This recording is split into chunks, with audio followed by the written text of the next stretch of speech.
अज्ञानतिमिरान्धस्य ज्ञानाञ्जनशलाकया चक्षुरुन्मीलितं येन तस्मै श्रीगुरुवे नमः। नमो महावदन्याय कृष्णप्रेमप्रदायते कृष्णाय कृष्णचैतन्यनाम्ने गौरत्विषे नमः। हे कृष्ण करुणा सिंधु दीनबंधु जगतपते गोपेश गोपिका कांत राधा कांत नमोस्तुते। तप्त कांचन गौरांगी राधे वृंदावनेश्वरी वृषभानुसुते देवी प्रणमामि हरिप्रिये। तवैवास्मि ना जीवामि त्वया विना इति विज्ञाय राधे त्वं नय मां चरणान्तिकं। गुरुवे गौरचन्द्राय राधिकायै तदालये कृष्णाय कृष्णभक्ताय तद्भक्ताय नमो नमः।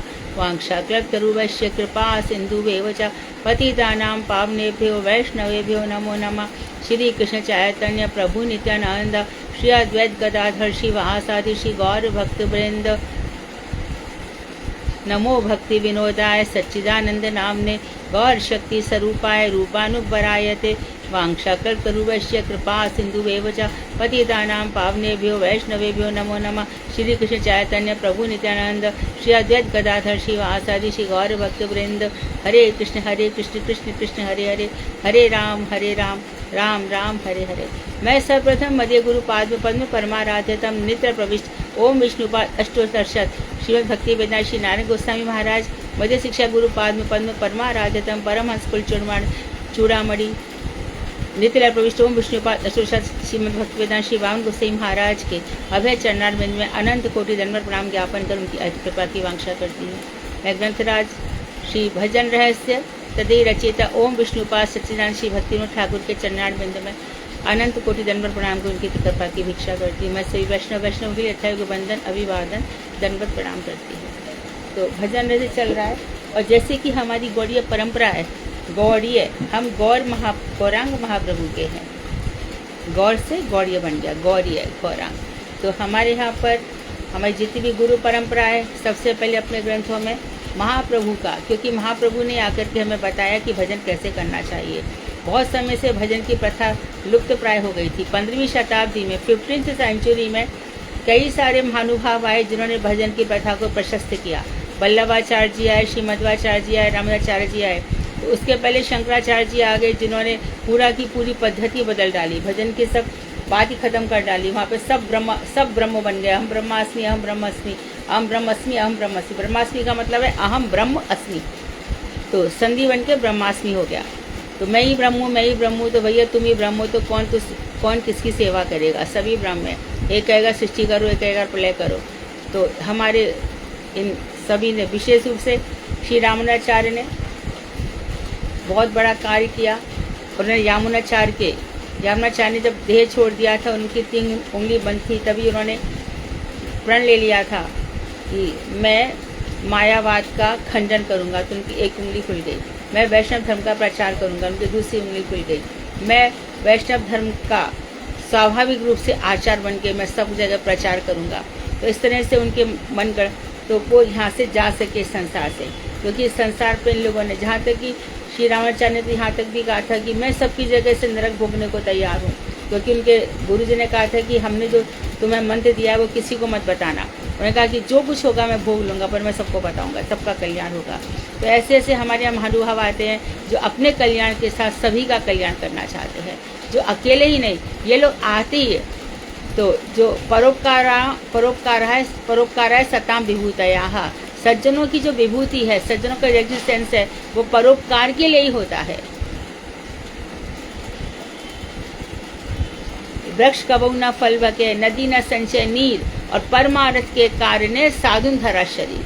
वृक्ष अपना फल कभी नहीं खाते और नदियाँ अपना जल कभी स्वयं नहीं पीती है। तो जो साधु लोग होते हैं, परमार्थ के कारण ही अपना शरीर धारण करते हैं। उनके मन में हमेशा ये रहता है कि दूसरों का कल्याण कैसा हो। खुद व्यास जी ने इतना परिश्रम किया, दिन रात ग्रंथ लिखे।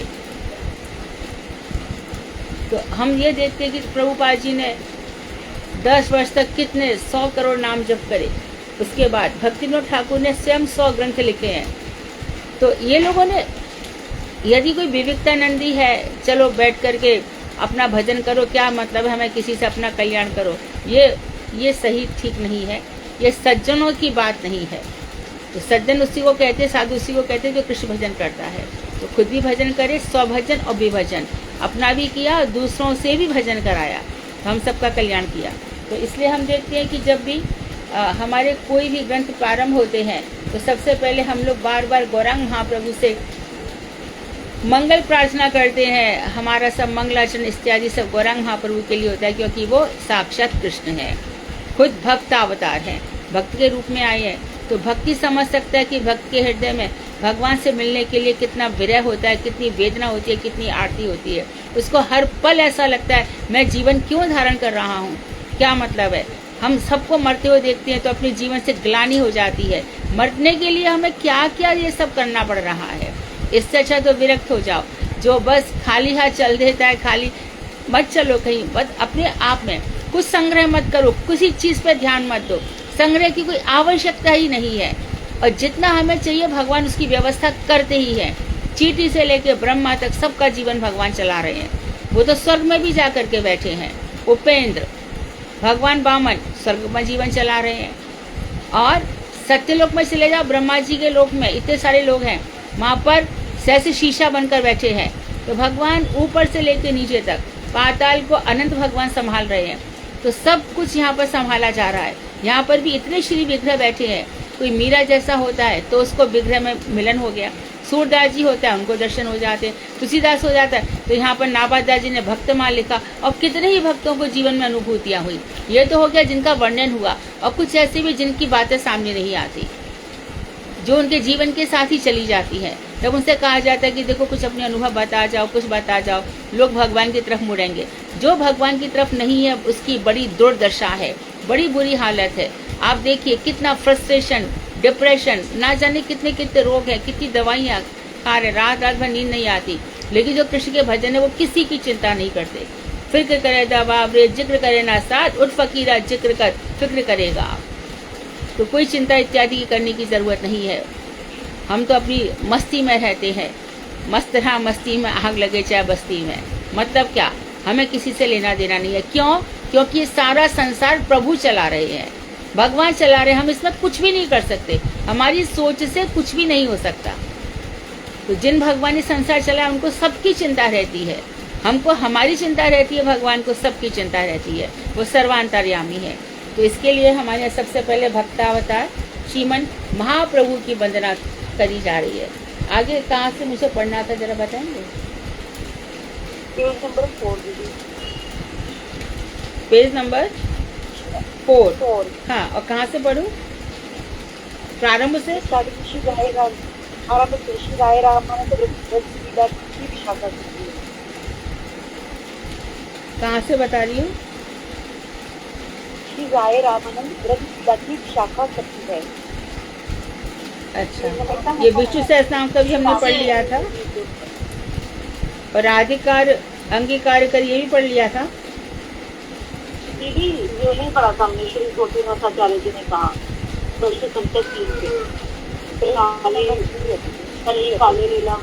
श्रीमद् भगवद गीता को उदाहरण पढ़ लिया था, और महाभारत दान धर्म में ये पढ़ लिया था।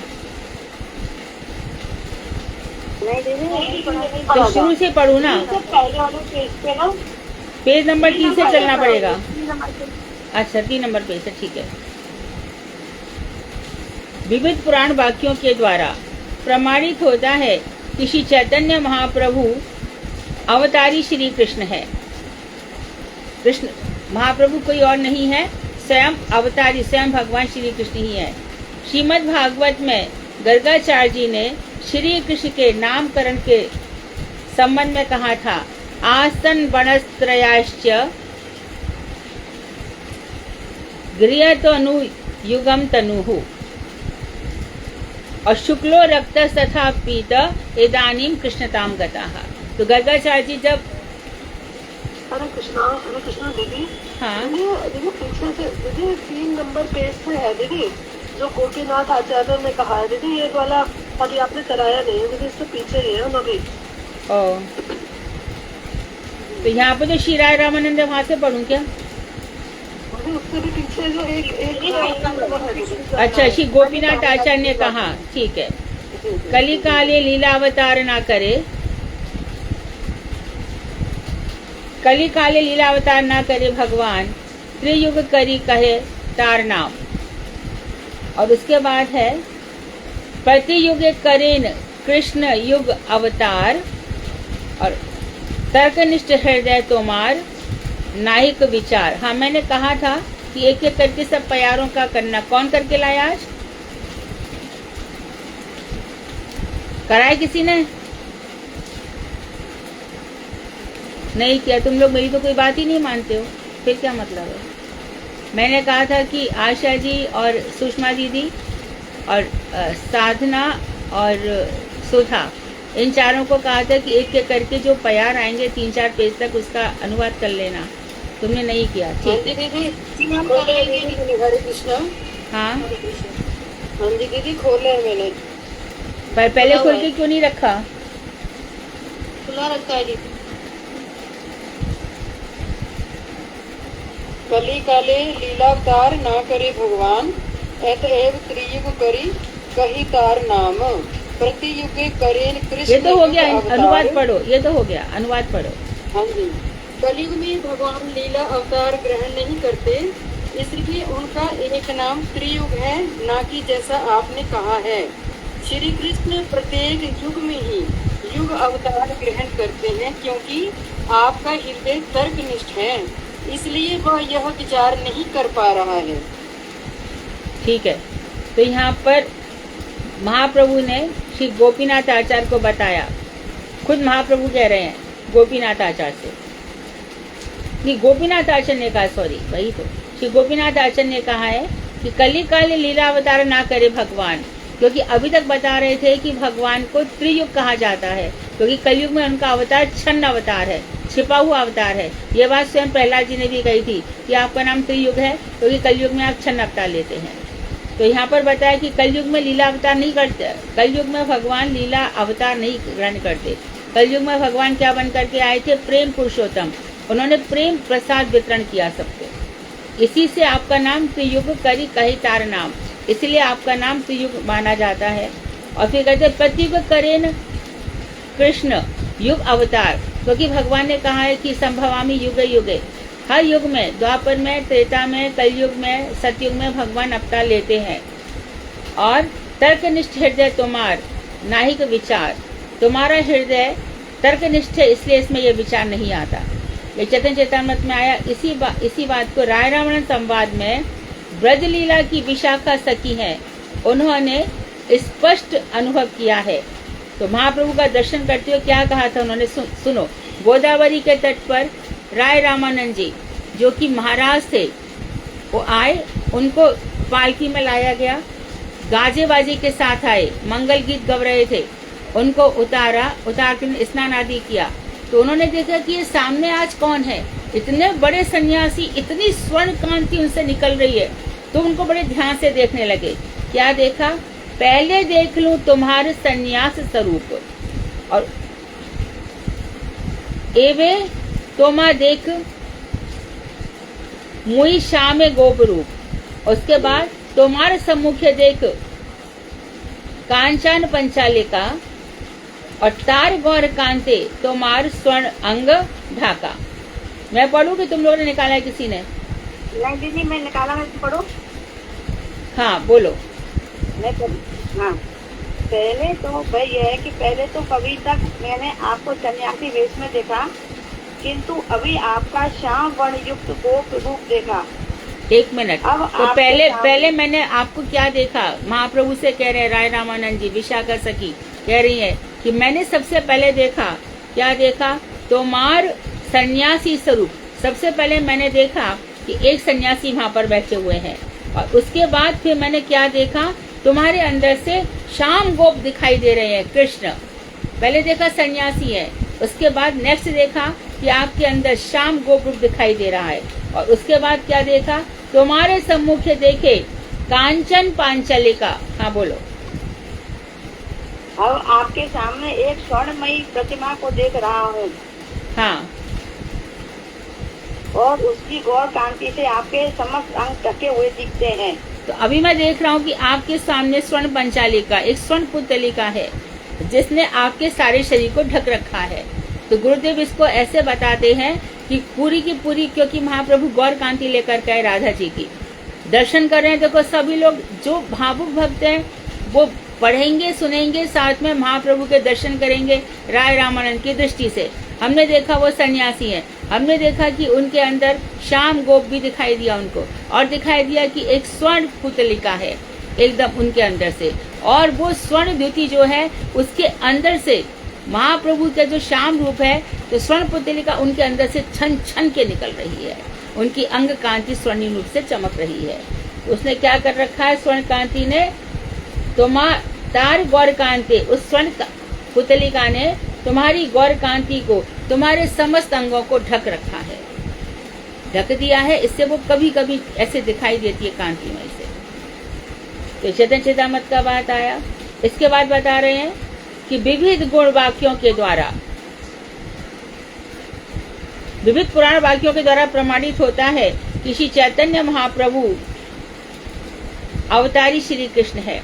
तो वो अब क्या हुआ कि महाप्रभु श्री कृष्ण है, इसके लिए हमारे मठ से पुस्तक निकली है, महाप्रभु की भगवत्ता के शास्त्रीय प्रमाण, कि महाप्रभु की स्वयं भगवत्ता के शास्त्रीय प्रमाण या कतिपय प्रमाण करके ऐसी पुस्तक हमारे मठ से गौड़ीय वेदांत समिति से निकली है। तो उसमें बहुत सारे उदाहरण दिए गए हैं जो भक्ति विनोद ठाकुर, जीव गोस्वामी पाद इत्यादि ने बताए थे। तो विविध पुराण वाक्यों के द्वारा ये पता चल गया कि सही कृष्ण, सही चैतन्य, सही जगन्नाथ, ये सब एक ही है। श्रीमद् भागवत में गर्गाचार्य जी ने श्री कृष्ण नामकरण के संबंध में, तो वसुदेव जी के पुरोहित है गर्गाचार्य जी, तो वसुदेव जी ने अपने पुरोहित से कुछ नहीं छुपाया। उन्होंने कहा कि देखो मेरे 2 बेटे हैं, ब्रज में आप चले जाओ और किसी को पता ना चले, कानूनी कान में चुपचाप से नंद महाराज जी से मिलना और मेरे बच्चों का नामकरण करके आ जाना। तो वहां पर जा रहे थे, उन्होंने किसी से नहीं पूछा कि नंद भवन कहाँ है, लेकिन राजा होता है वो कि छुप थोड़ी सकता है, उन्हें पता लगा लिया। तो आसपास घूमते रहे, नंद महाराज को देखा, पहचान गए, नंद महाराज से मुलाकात हुई। उन्होंने कहा कि जो रोहिणी है, रोहिणी का जो बेटा है और आपका जो पुत्र है, मुझे महाराज वसुदेव ने कहा है कि इनका नामकरण कर दूं। तो कहा बहुत अच्छी बात है, आप कर दो। बोले लेकिन कंस की नजर रहती है और उसके आदमी जो गुप्तचर है वो यहाँ में घूमते रहते हैं, तो इससे अच्छा वहाँ चलो, यहाँ गोष्ठ है, यहाँ गैयाएं बंधी थी। तो दोनों यशोदा जी और रोहिणी दोनों वो वहाँ पर ले आए, बैठा दिया और वहाँ पर थोड़े से कुछ पूजा पाठ इत्यादि किया और गर्गाचार्य जी और नंद महाराज बैठ गए। दोनों बैठी साथ में, जानबूझ करके। ऐसा भी वर्णन आता है कि रोहिणी जी कृष्ण को लेकर के और यशोदा जी बलराम जी को लेकर के बैठी। उसी समय हमारे गर्गाचार्य जी ने कहा कि देखो ये जो है गोरा गोरा, इसका एक नाम संकर्षण होगा, क्योंकि इसका संकर्षण किया गया है, देवकी के गर्भ से रोहिणी के गर्भ में आए हैं, क्योंकि ये बल में सर्वश्रेष्ठ होगा, इसलिए ये बल की प्रतिमूर्ति होगा, इसलिए इसका नाम बल है, और ये सबको आनंद प्रदान करेगा, इसके लिए इसका एक नाम राम भी है। फिर कृष्ण के लिए कहा, और कृष्ण के लिए जो कहा वो यहाँ पर बता रहे हैं। आसन वर्णाश्रयः ही अस्य, इसके 3 वर्ण है। आसन वर्णत्रय ही अस्य, और गृह तो अनुयुगम तनु, ये हर युग में, अनुयुगम प्रत्येक युग में ये शरीर धारण करता है, प्रत्येक युग में ये शरीर धारण करता है। श्रीमद् भागवत का श्लोक है, शुक्लो रक्त तथा पीता, इसका शुक्ल वर्ण है सतयुग में, रक्त वर्ण है त्रेता युग में, तथा पीत वर्ण है कलयुग में। तो प्रमाण मिल गया भागवत में भी महाप्रभु का प्रमाण मिल गया कि कलयुग में पीत वर्ण है। इदानीम कृष्णताम गताः, लेकिन इस समय इसने कृष्ण स्वरूप यानी कि श्याम रूप को प्राप्त किया है, 4 युगों में अवतार लेता है। तो अब भजन रस में जिनका हम भजन करने जा रहे हैं, हम किसका भजन कर रहे हैं उसकी महिमा पता होनी चाहिए। हमारे गुरुदेव और पूज्यपाद बबन गोसाई महाराज हमेशा करते थे, तुम्हारे इष्ट देव कौन है, किसका भजन करोगे, तुम्हारे गुरु कौन है, किसकी शरण में जाओगे। तो पहले अपना इष्ट देव फिक्स करो, किसको पाना है, क्या करना है, किसकी शरण में जाना है। तो तुम्हारे इष्ट देव कृष्ण है, वो कैसे हैं, वही कृष्ण इस समय हमें भजन कराने के लिए श्रीमन महाप्रभु बनकर आए हैं। आगे बताया उन्होंने, महाभारत के दान धर्म विष्णु सहस्त्र नाम में तो महाभारत में जो विष्णु सहस्त्र नाम है, वहां पर भी देखो गौरांग महाप्रभु का वर्णन मिलता है विष्णु सहस्त्र नाम में। लोग कहते हैं ना क्या है ये, अचानक माइक क्यों खुल जाता है? हरे कृष्ण। विमला दीदी अपना स्पीकर ऑफ कीजिए। हरे कृष्णा। विमला दीदी स्पीकर ऑफ कीजिए। हाँ करी खोला क्यों था? दीदी दंडवत पहन रहा हूँ। दीदी एक बार और बता दीजिए ऊपर वाला आसना वरना जो कृष्ण के लिए बोला। देखो ये श्रीमद् भागवत तुम्हारे पास होगी, उसके 10वें स्कंद के 8वें अध्याय के 13वें में है, जिसमें ये कह रहे हैं कि ये तुम्हारा जो पुत्र है इसके 3 वर्ण थे, आसन वर्णः त्रय ही अस्य, निश्चित रूप से इसके 3 वर्ण थे। और ये क्या करता है? घृणतो अनुयुगम तनुहु, ये युग युग में शरीर ग्रहण करता है, युग युग में शरीर ग्रहण करता है। तो बाद में उन्होंने बताया भी था तुम्हारा पुत्र नारायण के समान है, ये नहीं कहा कि नारायण से भी बढ़कर है, नारायण के समान इसके अंदर गुण है, बस वहीं तक वो बता पाए। फिर बाद में उन्होंने बताया कि शुक्ल वर्ण इसका कब था? सतयुग में। रक्त वर्ण कब था? त्रेता युग में। पीत वर्ण कब था? कलयुग में। तो मतलब क्या हुआ? 28वीं चतुर्युगी में ये आया है, इसके पहले 27 चतुर्युगी निकल चुके हैं। तो हर चतुर्युगी में इसका वर्ण इस प्रकार से होता है। तो जिस समय सतयुग में भगवान रहते हैं तब उनका वर्ण शुक्ल होता है। त्रेता युग में क्योंकि बहुत यज्ञ इत्यादि होते हैं उस समय भगवान का वर्ण लाल होता है। फिर किसी का माइक खुला है। हरे कृष्णा। हाँ माता जी सुकांत प्रणाम। माता जी हम कहीं कहीं हमें रेफरेंस मिलता है कि त्रेता युग में भगवान का हरित वर्ण भी रहा। कहाँ पे वर्णन मिला? ये श्रीमद् भागवत का श्लोक है। आप कौन बोल रहे? इसमें तो नहीं, जब हम वाल्मीकि रामायण का अध्ययन कर रहे तो उसमें लिखा है कि जो भगवान का सुकांत बात कर रहे हैं? जी माता जी। हाँ। देखो सुकांत वाल्मीकि रामायण में 4 युग का वर्णन दिया है कि मात्र 1 युग का दिया है? मात्र 1 युग का। हाँ, तो हरित वर्ण भी कह सकते हैं। हरित वर्ण कैसे कब कहेंगे? जब भगवान श्री कृष्ण का श्याम रूप और राधा जी का गोरा रूप, ये दोनों मिलकर के हरित वर्ण हो सकता है। इस तरह से वर्णन किया जा सकता है। द्वापर के लिए बोला जाता है क्या? द्वापर में तो बताया ना, इदानीम कृष्णताम गताः, अब यह कृष्ण वर्ण को प्राप्त हो गया है। हर युग में सतयुग में कौन सा वर्ण रहेगा? शुक्ल। त्रेता युग में रक्त, कल युग में पीत। तो पीत वर्ण किसका था? चैतन्य महाप्रभु का। तो क्योंकि हर युग में वो आए, इस समय 28वीं चतुर्युगी में भी वो आए हैं, लेकिन हर युग में वो पूर्ण रूप से नहीं आते, अंश रूप में आते हैं, अंश रूप में आते हैं। और इस समय 28वीं चतुर्युगी इसलिए धन्य है कि इस समय वो पूर्ण रूप में आए हैं, पूर्ण अवतार है कृष्ण का भी और श्रीमन महाप्रभु स्वयं। तो शुक्लो रक्ताः तथा पीतम इदानीम कृष्णताम गताः, अब तुम्हारा ये बेटा इस समय कृष्ण वर्ण को प्राप्त हुआ है। विष्णु सहस्त्र नाम कौन भजन कर रहा है? किसने बोला है विष्णु सहस्त्र नाम? विष्णु पितामह ने। जब भगवान अंत समय में उनके पास गए हैं तो उनको एक के बाद एक उनका रूप दिखाई दिया। तो भीष्म पितामह तो इतना नहीं जानते हैं, फिर भी उनको देखो भगवान में दिखाई दे दिए कि यही श्रीमन महाप्रभु है। तो विष्णु सहस्त्र नाम का ही श्लोक है और श्लोक नंबर है उसका 27 से 75 के बीच में ये श्लोक आता है। सुवर्ण वर्णो हेमांगो वरांग चंदनांगदी संन्यास कृत क्षमा शांतो निष्ठा शांति परायणाः। तो यहाँ पर श्लोक बताया कि सुवर्ण वर्णो, आप सुवर्ण वर्ण के हैं। तो किसका सुवर्ण वर्ण कौन है?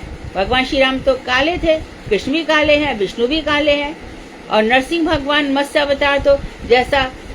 तो सुवर्ण वर्ण किसका रहा फिर? अब महाप्रभु का। तो विष्णु सहस्त्र नाम भजन करते करते महाप्रभु के भी वहां पे बचनावली मिलती है। सुवर्ण वर्णो हेमांगो, और आपके जो अंग हैं, हेम सोने को कहते हैं।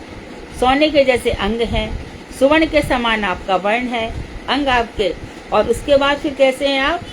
वरांगश चंदनांगदी, वर मतलब सुंदर सुंदर अंगों वाले हैं, और चंदनांगदी, और तुम्हारे जो अंग है श्री अंग चंदन से रंजित है। चंदनांग चंदन से रंजित है। कौन से चंदन से? पीत चंदन से। और उसके बाद बताया है संन्यास, आप सन्यासी हैं। कृत क्षमाहा, आप क्षम शांत परायण है। कृत क्षमाहा शांत है। फिर बाद में और भी बताया शांत है। और निष्ठा शांत परायणाहा, तो बार बार शांत शब्द कहा है उनको। और निष्ठा शांति परायणाहा, तो आप निष्ठा शांति परायण है। तो इस रूप में आप ना तो चक्र इत्यादि लेकर के आए, शंख चक्र गदा पद्म सब छोड़ी आए, कोई हथियार आपने चलाया नहीं, किसी असुर को मारा नहीं, कुछ भी नहीं किया। तो ये जो अवतार है आपका शांति से युक्त अवतार है। आप आए और बस आपने क्या किया? यहाँ पर आकर प्रेम वितरण तो किया। प्रेम प्रदाता है श्रीमन महाप्रभु, और स्वयं ही उन्होंने भगवान श्री कृष्ण के मादनाख्य जो राधा जी का महाभाव था, इसको लेकर के आए थे और इसका आस्वादन करना चाहा था। तो कोटि कोटि लोग उनके पीछे पीछे इसीलिए भागते थे। उन्होंने किसी प्रकार की अपनी भगवत्ता नहीं दिखाई, बड़े शांत रहे, हर स्थिति में शांत रहे। महाप्रभु के समय में, जबकि उनके आने से पहले यदि किताब पढ़ी जाए प्रभुपाद जी की बंगे सामाजिकता, कि बंगाल में जो सोशलिज्म था वो बड़ा ही खराब था। उसमें क्या वर्णन आता है कि बिल्ली बिलौटा का विवाह करा दिया जाता था, और जीव हिंसा खूब थी, अर्थात मांस मछली खाना, इसी में लोग लगे रहते थे, और कितने ही प्रकार के कुकर्म किया करते थे। इसी बंगला समय में ये चल गई थी, क्या बोलते, नवरात्रि। अभी देखो क्वार आएगा, आश्विन मास, नवरात्रि चल जाएगी, जिसका किसी भी पुराण में वर्णन नहीं है। कहीं भी नहीं कहा गया कि नवरात्रि होती है। इसे वैष्णव लोग इसको नहीं मानते, क्योंकि वैष्णव उसी को मानेंगे जिसका प्रमाण होगा। या तो प्रमाण दिखाएं, यहाँ पर उनका वर्णन है। तो श्रीमन महाप्रभु ने आकर के इन सब चीजों को खत्म किया, और जगह जगह देवी देवता पूजा थी वो भी खंडित करी, और महाप्रभु ने आके भक्ति का प्रचार किया। तो देखो, कभी कभी हमें क्या करना चाहिए, और हमारे जो प्रचारक इस बात पे विश्वास करते हैं कि किसी की निंदा मत करो, लेकिन अपनी बात कहो। निंदा नहीं करनी है, अपनी बात करनी है।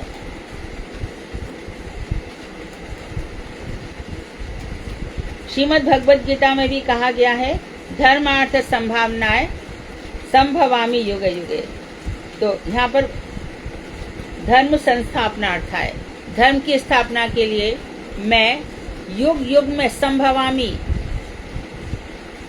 खुद भगवान ने अपने लिए कहा है, संभवामी युगे युगे, अर्थात प्रेजेंट टेंस है। संभवामी प्रेजेंट टेंस है, वर्तमान काल, उत्तम पुरुष, एक वचन, मैं के लिए संभवामी आता है। अहम गच्छामि, अहम नमामि, है ना। इसी तरह से यहाँ पर संभवामी, मैं युग युग में अवतार लेता हूँ। इस युग में कौन आए? वो श्रीमन महाप्रभु बनकर। और इसके बाद आगम शास्त्रों में एक होते निगम, एक होते आगम। निगम वेद, आगम तंत्र। तंत्रों में भी कहा गया है, मायापुरे भविष्यामि शची सुताहा, मायापुर में मैं शची माता का बेटा बन करके जन्म लूंगा। शची माता ही, कौशल्या ही शची माता बनकर आई है। तो उस समय मैं आऊंगा और महापुर में मैं जन्म लूंगा। यही बात जब मोद द्रुम द्वीप में जाते हो, माम गाछी में जाते हो, सारंग मुरारी पाठ में आज भी वो वृक्ष है जिसके नीचे भगवान श्री राम बैठे थे, अपना सन्यासी चित्र बनाया था और सीता जी को दिखाया था। सीता जी मुस्कुराने लगी, राम ये क्या बना रहे हो? सीता, मैं इसी रूप में भविष्य में आऊंगा और मैं तुम्हारा त्याग कर दूंगा। विष्णु प्रिया तुम्हारी अंश रूप में आएंगी, मैं तुम्हारा त्याग करके, त्याग क्यों करोगे? मैं संन्यास धर्म का प्रचार करूंगा। सीता जी मुस्कुरा के रह गई। तो वो पेड़ आज भी है, मांगाछी में वो भगवान आज भी है। और वही व्यास जी वृंदावन दास ठाकुर बन करके आए और चैतन्य भागवत ग्रंथ में उन्होंने हमें ये सब बातें बताई। तो ये तंत्र शास्त्र भी कहते हैं। और तत्व संदर्भ जो हमारे जीव गोस्वामी पाद हैं वो भी क्या कह रहे हैं, अंतः कृष्णम बहिर्गौरम दर्शितांगदी वैभवम कलौ संकीर्तनाद्य ही स्मः कृष्ण चैतन्यमाश्रिताः। तो यहाँ पर जीव गोस्वामी बता रहे हैं अंतः कृष्णम जो अंदर से कृष्ण है, और बहिर्गौरम बाहर से उन्होंने गौर द्युति को, तो महाप्रभु के दर्शन कर रहे हैं। अंतः कृष्ण है, भगवान श्री कृष्ण ही है ये, बाहर से उन्होंने राधा जी की ज्योति को ले लिया है। और बात भी सही है, हमारे भक्ति प्रज्ञान केशव गोसाई महाराज को हमेशा भगवान श्री कृष्ण राधा विरहा आलिंगिता, राधा विरह में उन्मादी दिखाई दिए हमेशा ही, इसलिए हमारे मठों में श्री कृष्ण गोरे रंग के हैं।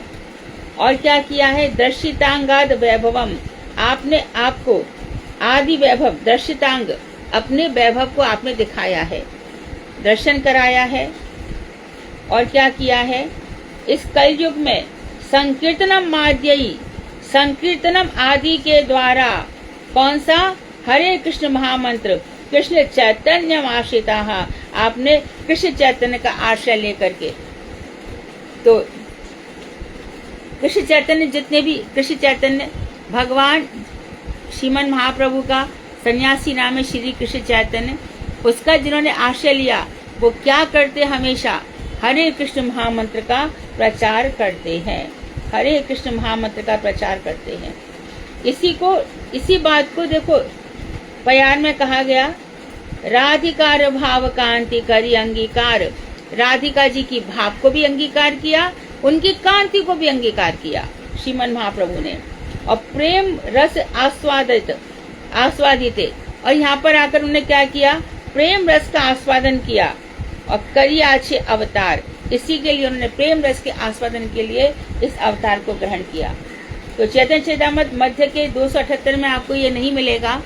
ये है चैतन्य चैतामृत का आदि लीला का तीसरे अध्याय में है। ये आदि लीला के तीसरे अध्याय में, इसको करेक्शन कर लो। दीदी इसमें भी श्री राय रामानंद, इसमें भी है, ये प्रभु एक मिनट रुको, मध्य में भी है, अष्टम परिच्छेद में भी है दीदी, अष्टम परिच्छेद में भी है दीदी, किंतु मध्य लीला में इसका एक्सप्लेनेशन नहीं है। मध्य लीला में इसका एक्सप्लेनेशन नहीं है, लेकिन इसका एक्सप्लेनेशन मिल जाएगा। आदि खंड का तीसरा अध्याय देखो, आदि खंड का तीसरा अध्याय, और मेरे विचार से 180 प्यार होना चाहिए। दीदी अष्टम प्यार में भी ये दिया, जो उसमें वो संख्या दी है ना, हाँ उसमें दिया है अष्टम अध्याय, परिच्छेद में दिया है अष्टम में। हाँ बोलो, अंत्य कृष्ण का क्या अर्थ दिया, बोलो। लिखा है कि राय बोले थी, राधिका जी की भाव एवं कांति अंगीकार करके अपने रस को अर्थात प्रेम के आश्रय जाती है श्री कृष्ण के माधुर्य रस को आस्वादन करने के लिए अवतीर्ण हुए हो। हाँ, क्या आस्वादन करने के लिए, श्री कृष्ण के प्रेम रस, फिर से बोलो। अरे मैं वही बताना चाहती हूँ, तुम्हारे में लिखा हुआ है, क्या लिखा है, तुम्हारा माइक बंद है शायद। श्लोक संख्या एक बार दोबारा बताओ। माइक बंद था। प्रेम के आश्रय जातीय श्री कृष्ण के माधुर्य रस का आस्वादन करने के लिए अवतीर्ण हुए हो। देखो पहले इसको समझ लो, मैं सबको सब बताऊंगी। आश्रय जातीय, विषय जातीय, इसको सभी लोग समझ लें।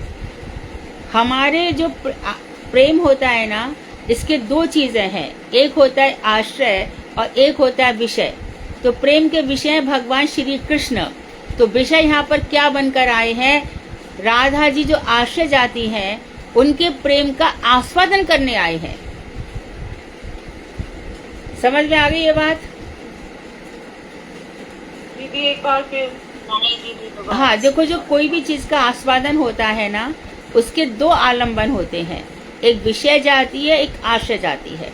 विषय मतलब जिसका हम आस्वादन करेंगे, और आश्रय कौन हो गया, जो आस्वादन कर रहा है। प्रेम ने दो चीजें ली, एक तो प्रेम का विषय बना, कि किसका आस्वादन करोगे। वो हो गया कृष्ण। आस्वादन कौन कर रहा है?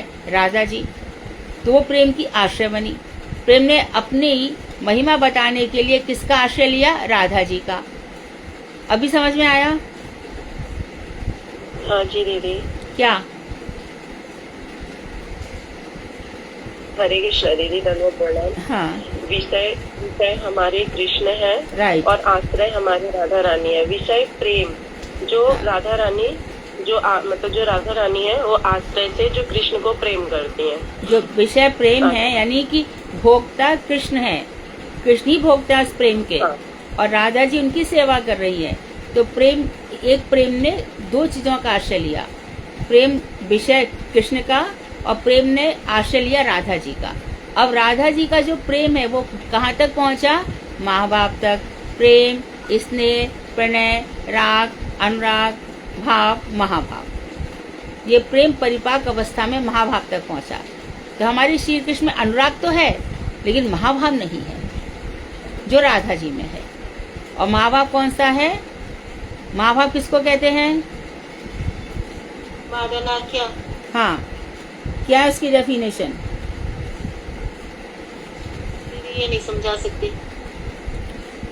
भगवान श्री कृष्ण के पास होते हुए भी ये प्रेम व्यचित दशा है। श्री कृष्ण पास में है, मिलन में विरह की अनुभूति। हाँ, तो मिलन में विरह की दशा है ये प्रेम व्यचित। और प्रेम व्यचित से थोड़ा और ऊपर है महाभाव, या मिलन में विरह और विरह में मिलन, ये महाभाव है। प्रेम व्यचित क्या हो गया? मिलन में विरह और हाँ, मिलन में विरह। मिलन में विरह। और महाभाव क्या हो गया? मिलन में दोनों होगा यानी। हाँ, तो इसने किसका आश्रय लिया है? उसी प्रकार है जैसे कि हमने जय जगन्नाथ जो जगन्नाथ रथ यात्रा ग्रंथ में पढ़ा कि जब राधा कृष्ण का मिलन होता है तो कई बार राधा रानी और कृष्ण ये सोच के मूर्छित हो जाते हैं कि ये मेरे पास तो है लेकिन पास नहीं, मिलन में विरह हो रहा है। हाँ, ये हमारे जो कहाँ की कथा, ये प्रेम सरोवर की, प्रेम सरोवर में ऐसी कथा हुई थी। तो इसी का आस्वादन करने के लिए श्रीमन महाप्रभु आए थे। अब स्पष्ट हुआ? हरे कृष्ण धन्यवाद। हाँ हाँ, नॉर्मली तो कृष्ण ही विषय होते हैं और राधा जी और अन्य भक्त आश्रय होते हैं। हाँ, राधा जी आश्रय, कृष्ण विषय होते हैं, सही बात है।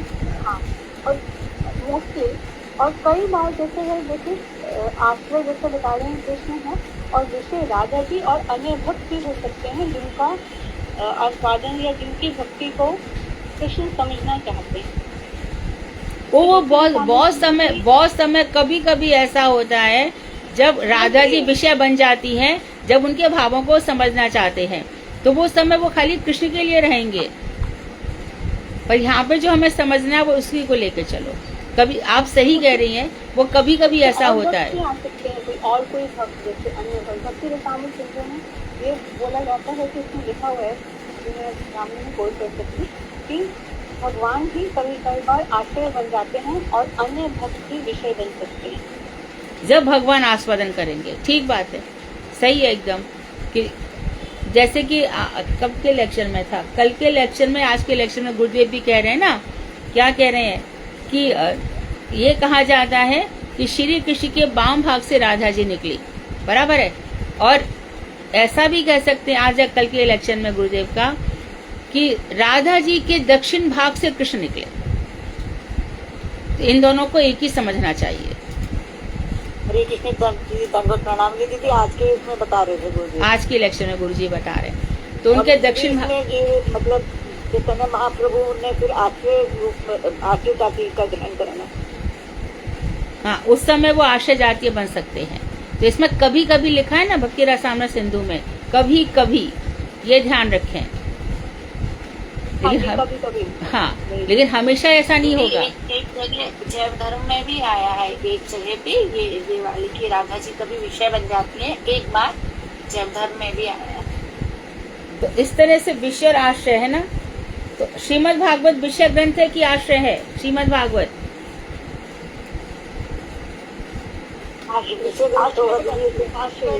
आश्रय है।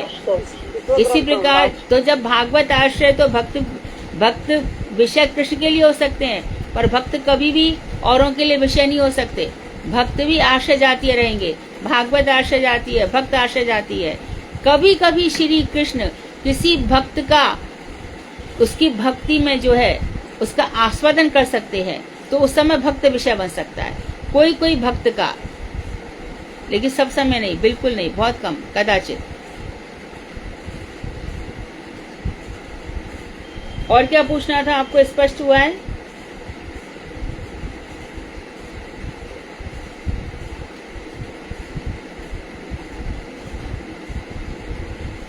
हरे कृष्णा दीदी, हाँ। दीदी दोबारा से बताइए, भागवत आश्रय जाती है, हाँ, क्या बताया आपने दीदी? अच्छा, भागवत आश्रय जाती है, भक्ति भी आश्रय जाती है, गुरु वर्ग भी आश्रय जाती है, सारी गुरु जी आश्रय जाती हैं।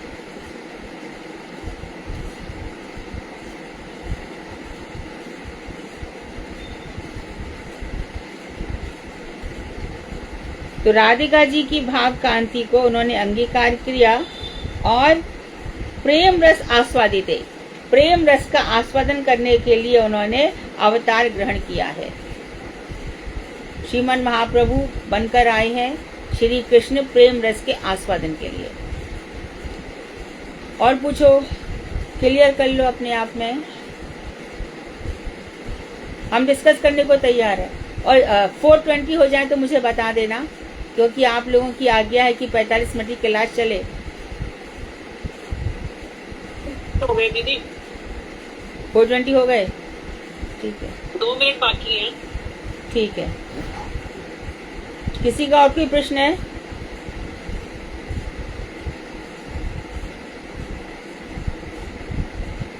कल भी पूछ सकते हैं यदि कुछ आए तो। हम इसको पैराग्राफ को पढ़ेंगे। श्री कृष्ण चैतन्य की तप्त सुवर्ण की भांति जो पीत कांति की किरणों से अज्ञान रूपी अंधकार समूह का नाश हो जाता है। श्री कृष्ण चैतन्य की तप्त स्वर्ण कांति से, सुवर्ण की भांति जो उनकी पीत कांति है, पीत वर्ण है, उससे अज्ञान, तो पहले श्रीमन महाप्रभु का स्मरण इसलिए किया जाता है कि महाप्रभु कैसे हैं, पीत वर्ण के। इसमें हमारे हृदय का जितना भी अज्ञान है, अज्ञान अंधकार का प्रतीक है, अज्ञान अंधकार का प्रतीक है जिसका रंग काला होता है। तो अज्ञान तिमिरांधस्य, अज्ञान तिमिर से जो अंधे हैं, अज्ञान तिमिर, तिमिर कहते हैं अंधकार को, अज्ञान तिमिर से अंधे, अंधे मतलब जिनको संसार समझ में ही नहीं आ रहा है, जो माया के दास हैं और माया को ही सत्य समझ बैठे हैं। तो ऐसे भगवान श्री कृष्ण के पीत कांति के दर्शन से या उनकी अनुभूति से हमारे हृदय का सारा अंधकार नष्ट हो जाता है। कलिहत जीवों के, कलिहत कली के दोष, कले दोष गुणे निधि राजन, कली युग दोषों का खजाना है। यहाँ पर काम, क्रोध, मद, लोभ, मोह, ईर्ष्या सिर पर चढ़ करके बोलते हैं, यही सब जगह मंडराते रहते हैं। जीव इन्हीं का दास बन के रह जाता है, लाख लाख बीमारियां हो जाती हैं, कितने सब कुछ, लेकिन उसके बाद भी उसके मन से ये सब विकार जाते नहीं है। तो कलिहत जीवों को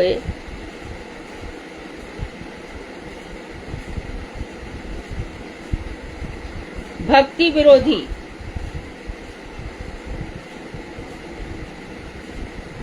कर्म रूप अंधकार को नाश करने के लिए, तो वो समझता है कि वर्क इज वर्शिप, कर्म ही पूजा है, कौन सा कर्म करना चाहिए। एक बात ध्यान रहे, कर्म फल दिए बिना मरता नहीं है, कोई भी कर्म करो। भीष्म पितामह का जब तो उनका तो भजन हो गया था, सब कुछ हो गया था, लेकिन क्योंकि अंतिम जन्म है, अब इस संसार में वो नहीं आएंगे, इसलिए जो कुछ भी थोड़ा बहुत बचा है भगवान उसको भी खत्म करना चाहते हैं। इससे कभी कभी देखा जाता है भक्तों के जीवन में कष्ट बहुत होता है, इसमें भगवान की इच्छा होती है कि उसका ये जन्म अंतिम जन्म हो, फिर वो इस संसार में ऐसी कोई योग्यता उसके अंदर नहीं रह जाएगी कि वो यहाँ पर जन्म लेगा, वो भी मेरे धाम में आ जाएगा। तो भीष्म पितामह का क्या ऐसा मैंने किया था, भैया तूने टिड्डी उठाई थी और उसको पेड़ की कोठरी में रख दिया, तो टिड्डी को जो चुभन हुई उसी का तू फल भोग रहा है। तो कर्म रूपी अंधकार का, हमें कर्म प्रधान विश्व रचि राखा, जो जस कीन तस फल जाखा। ये कर्म प्रधान विश्व है, यहाँ जो कुछ कर रहा है उसको वैसे ही फल मिल रहा है। इसलिए किसी को कोई आवश्यकता नहीं है किसी की गरीबी पर दया करने की, किसी बीमारी के घर में जाकर बार बार उसकी सेवा। आप भगवान की सेवा करने के लिए आए हैं। बच्चों को सिखाया जाता है नाइटिंगेल विद द लैम्प, ये वो जो लड़की थी रात रात भर जग करके सेवा करती थी, रोगियों को ये करती थी। आप ध्यान रखो उसको, ठीक है स्वर्ग तक की प्राप्ति हो भी सकती है। और भी जननी जन्म भूमिश्च स्वर्गादपि गरीयसी, ऐसा बताया जाता है। और लोग मनगढ़ंत कई प्रकार की ऐसी किंवदंतियां भी निकाल देते हैं, लेकिन हमें समझना चाहिए कि हमारे शास्त्रों में क्या बताया गया है। तो कर्म के प्रति हमारी प्रवृत्ति नहीं होनी चाहिए। कर्म शांत हो जाते हैं भक्तों के, कर्म के प्रति प्रवृत्ति शांत हो जाती है। शुरू में अरे सर्वे भवन्तु सुखिनः सर्वे सन्तु निरामया सर्वे भद्राणि पश्यन्तु मा कश्चित् दुःख भाग् भवेत्। हमारे सोचने से क्या होगा? कृष्ण ने तो संसार रच रखा है। कृष्ण का ये संसार देखो, उन्होंने पूरे की 14 लोक रच रखे हैं। उन्होंने यहाँ पर असंख्य जीवों को जन्म दे रखा है। यहाँ पर उन्होंने नदियां बनाई है, पर्वत बनाए हैं, सब कुछ बनाए हैं। और यहाँ पर ही देखो इन नदियों को हम लोग मैला करते गंदा कर देते हैं। उसी में भी देखो गंगा करोड़ों यानी कितने वर्षों से कितनी लाशों को बहा रही है, कितना खून बहा इस गंगा के किनारे, फिर भी गंगा स्वच्छ प्रमाण देती है। तो जिस तरह से गंगा में नहा करके इंसान, और जबकि गंगा का जल कितनी बार दूषित किया जाता है, बार बार परीक्षा ली जाती है, गंगा से सब शुद्ध हो जाते हैं।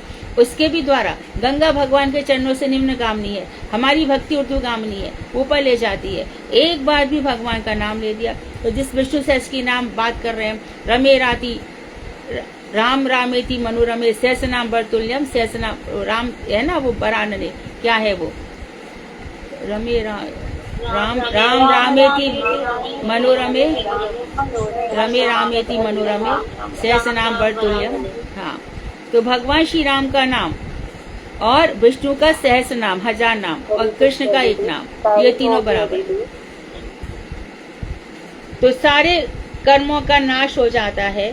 कलिहत जीवों के भक्ति विरोधी कर्म रूप, ये इससे क्या होता है? संकीर्तन रूप अस्त्र। तो महाप्रभु का कौन सा अस्त्र है? अस्त्र तो लेकर के नहीं आए। महाप्रभु का अस्त्र कौन है? बताइए।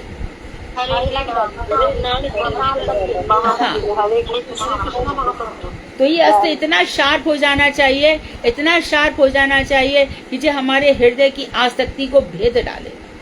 भगवान ने स्वयं कहा है कि वैराग्य की कुठार से आसक्ति को काट डाल। ये जो तेरे साथ आए हैं ना, एक भी इनके तेरे साथ नहीं जाएगा। जो तेरे साथ आए एक भी तेरे साथ नहीं जाएगा। बैंक में जमा किया हुआ एक पैसा तेरे साथ नहीं जाएगा।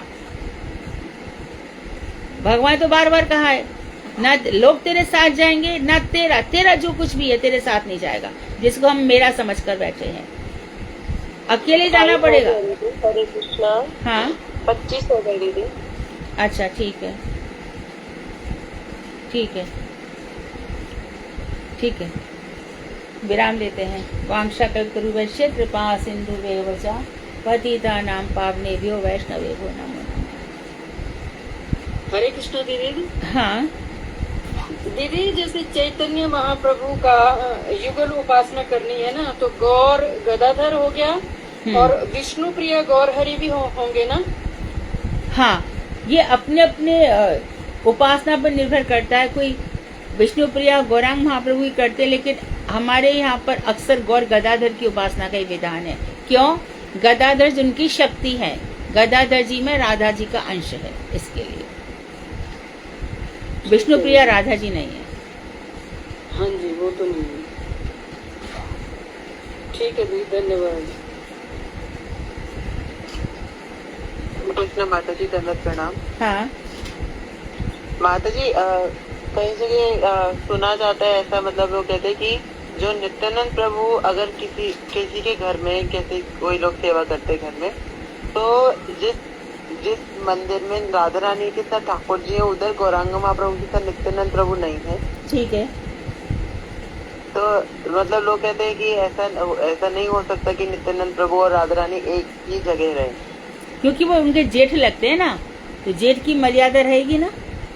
जेठ के कारण उनको एक वेदी पर नहीं बैठाते। जी। राधा जी कृष्ण के साथ नित्यानंद प्रभु के सामने बैठेंगी नहीं। जी माता जी। हाँ। और माता जी एक और प्रश्न था, अभी कुछ दिन पहले जब राखी वाले दिन बलराम पूर्णिमा हुआ तो चैतन्य गौड़े मठ में भी दिल्ली में एक कथा हुआ, महाराज ने करा। तो उसमें उन्होंने कहा कि एक बार बलराम ने यमुना जी को रोका कि हम विहार करना चाहेंगे, तो यमुना जी ने कहा कि मैं तो आपकी छोटे भ्राता की वो हूँ, उनकी प्रिया हूँ। ठीक है। तो, हाँ हाँ उनकी प्रिया हूँ। तो फिर किसी ने प्रश्न ये पूछा कि जब बलराम जी जानते थे कि वो उनकी प्रिया है तो उन्होंने विहार करने को बोला ही क्यों यमुना को? वहाँ पर जीव गोस्वामी की आप पुस्तक खोलेंगे, दशम स्कंध, वहाँ पर स्पष्ट रूप से उन्होंने बताया है कि राम घाट पर जिन बलराम भैया ने जिस जमुना जी को पुकारा वो श्री कृष्ण प्रेयसी नहीं थी, उनके साथ जो जमुना नदी बह रही थी वही है, और यही जमुना सागर की तरफ जाती है, क्योंकि सागर सरित पति है। सरित मतलब नदियों का पति है, सरिता नदियों का पति है। तो यहाँ पर नदी जाती है। जो यमुना जी हैं वो यही ब्रज में ही रहती हैं, ब्रज के बाहर नहीं जाती। इसी प्रकार से प्रयाग में भी ये वाली कृष्ण प्रेयसी जमुना नहीं जाएंगी, उनके साथ जो नदी बह रही है वो जाएगी, जो जीव गोस्वामी ने ग्रंथ में स्पष्ट किया है। दशम स्कंद की टीका में आप देख सकते हैं। जी माता जी। ये तत्व मतलब संदर्भ में ही मिलेगा, षट संदर्भ में? हाँ, षट संदर्भ में जितने भी तुम्हारे प्रश्न है सबके उत्तर मिल जाएंगे। जी माता जी। कठिन बहुत है, लेकिन सभी कुछ जो कुछ भी बताया जाता है वो सब संदर्भों में ही वर्णन है। श्रीमद् भागवत को आधार बना करके जीव गोस्वामी ने षट संदर्भ लिखे। श्रीमद् भागवत को आधार बना करके हमारे भक्ति विनोद ठाकुर ने कितने ही सारे ग्रंथ लिखे, भागवतक मरीचिमाला विशेष रूप से। षट संदर्भ वास्तव में भागवत संदर्भ है सब। तो ध्यान रहे, कृष्ण प्रेयसी यमुना और यमुना नदी दोनों एक नहीं है, परंतु साथ में बह रही हैं। तो बलराम जी ने इनको बुलाया। वो श्री कृष्ण प्रेयसी के प्रति अपराध नहीं कर सकते थे, और बिल्कुल उनको जैसे हल से खींचा है राम घाट पे, कभी नहीं खींच सकते थे। यमुना जी को कष्ट पहुंचाएंगे थोड़ी बलराम जी। जी माता।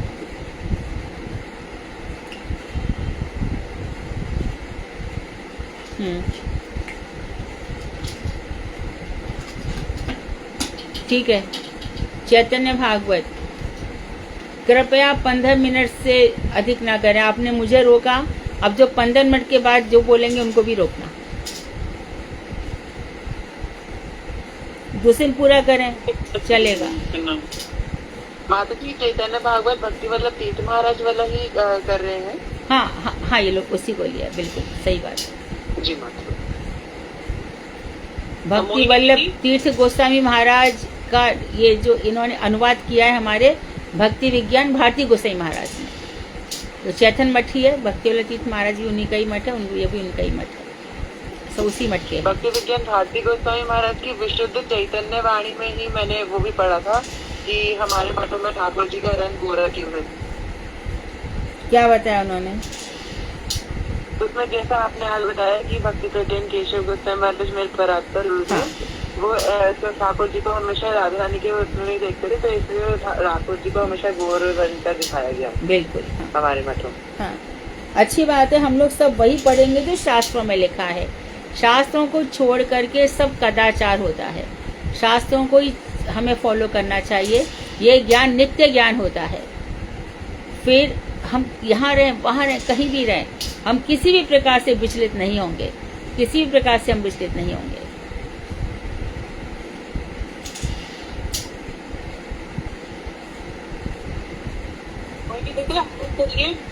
तक बोलना है उसको। मोहिनी दीदी। जी दीदी, हरे कृष्णा दीदी। इतना समय क्यों लगा रही हैं? दीदी वो माइक खोला था। सर्वप्रथम मैं अपने गुरुदेव जयदेव तेरीला स्तोत्र से श्रीमद् भक्ति वेदांत श्रील नारायण गोस्वामी जी महाराज के पद्मों में अनंत कोटि दंडवत प्रणाम करती हूँ।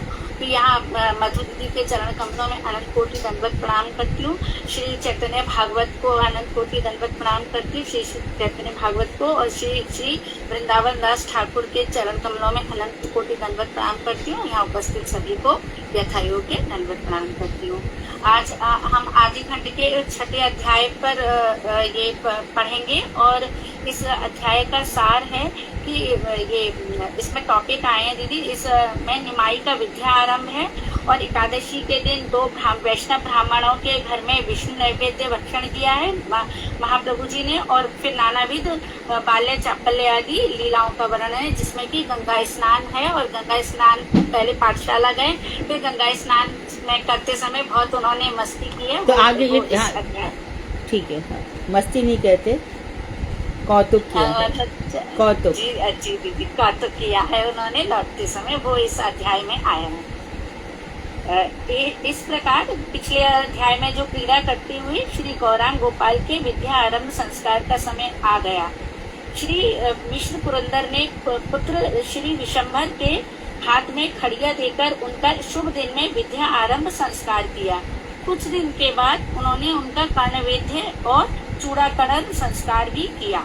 कर्णवेद का मतलब कर्णवेद, कान छेदन, हाँ ठीक है, जनेऊ संस्कार नहीं, कर्णवेद दीदी कर्णवेद में तो लिखा है कि वेद पाठ सुनाया,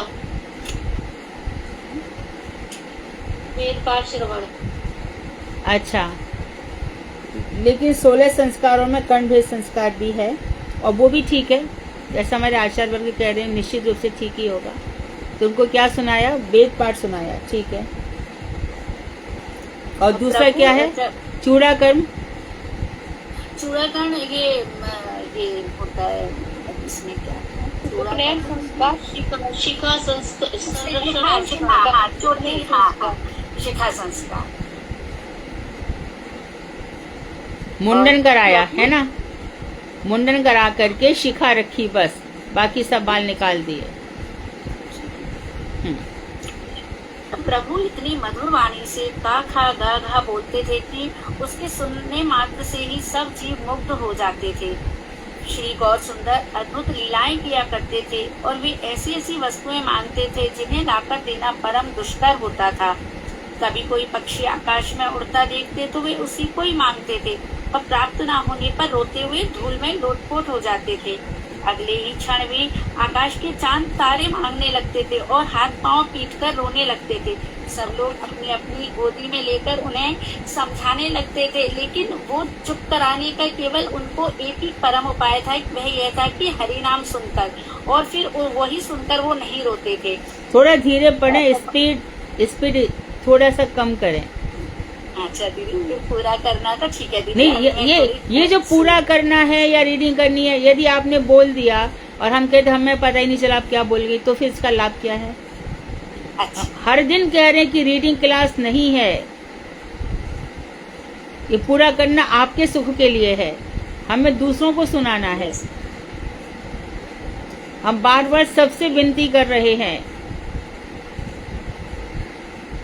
जो लोग और एक बात ध्यान से, जो लोग सुन रहे हैं वो स्वयं समझें कि यदि हम भी ऐसा बोलेंगे तो दूसरों को क्या समझ में आएगा। जिस तरह से ये लोग बोल रहे हैं 4-5 दिनों में, उससे आपको लगा ना कि हमें कुछ समझ में नहीं आया, तो जब आपका टर्न आए बोलने का तो आप वही समझिए कि ये लोग कुछ समझ रहे हैं कि नहीं समझ रहे हैं। कितनी बार एक बात को समझाया जाए। अच्छा आप बताइए, कल की क्लास में कल आपने क्लास सुनी थी? आप सुनी थी। ऑनेस्टली बोलना, ये मत समझना कि मेरे रिश्तेदार है मुझे उसके लिए बोलना है। आपको कितनी समझ में आई? हाँ दीदी, ये वाली कथा वो तैर्थिक ब्राह्मण थे ना, वो इनके बस उतना ही था ना, खाने... जितना विस्तार किया गया 25 मिनट तक कथा का, उसमें पूरा याद है? नहीं दीदी, एकदम पूरा तो फुल तो याद नहीं है। तो वही हम समझाना चाह रहे हैं। पहले भी पढ़ी हुई है, हाँ पहले पढ़ी हुई है इसलिए समझ में आई, दीदी पहले भी पढ़ी हुई है इसलिए समझ में आई। हाँ, इसलिए कोई भी बता सकता है इसको। हम कहते हैं ना, 2 दिन बोलो, हमने किसी को नहीं रोका बोलने से, लेकिन कितनी बार मैं हर दिन बोल रही हूँ। अब है ना रोक, अब हम रोक देंगे, बोलेंगे कोई नेक्स्ट बोले इस कथा को। आप आराम से बोलो, आपने मेहनत करी है, लिखी है, सब कुछ किया है, आप आराम से बोलो ना, जैसे एक बच्चे को कथा सुना रहे। एक दिन सब लगातार हरी हरी बोल रहे थे, परंतु फिर भी प्रभु बार बार रोते ही जा रहे थे। सभी कहने लगे कि निमाई सुनो, तुम अच्छी तरह नाच करके दिखाओ, हम सब लोग हरि नाम गाते हैं। परंतु प्रभु किसी के वचन ना सुनकर रोते ही जा रहे थे। सब बोले, पुत्र तुम्हारे इस प्रकार रोने का कारण क्या है? तब तुम्हारी क्या इच्छा है? हम तुमको वही वस्तु लाकर देंगे, अब तुम मत रो। फिर प्रभु ने कहा, यदि तुम सब मेरे प्राणों की रक्षा चाहते हो तो शीघ्र ही 2 ब्राह्मणों के घर में जाओ। एक जगदीश पंडित है और दूसरे हिरण्य पंडित हैं। ये दोनों परम भागवत हैं। ध्यान दो, एक छोटा बालक कह रहा है कि 2 के घर पे जाओ। ध्यान दो इस कथा को, ये कथा भी सबको रट जानी चाहिए। तुमने बोल दिया कि इस दिन एकादशी थी, बता दिया है क्या? दीदी अब आ रही है, अगली हाँ। लाइन आ रही है दीदी, अगली लाइन में। ठीक है, आज ध्यान से दोनों सुनेंगे का सब लोग। एकादशी- तो उस दिन महाप्रभु ने, हमारे निमाई ने अपने घर पे भोजन नहीं किया। तो सब कह रहे खा लो, उनका मैं नहीं खाऊंगा। तो क्यों नहीं खाओगे? कि उनके घर पे जाओगे। कौन कौन से नाम बताए? हिरण्य और मजुमदार। जगदीश पंडित और हिरण्य पंडित।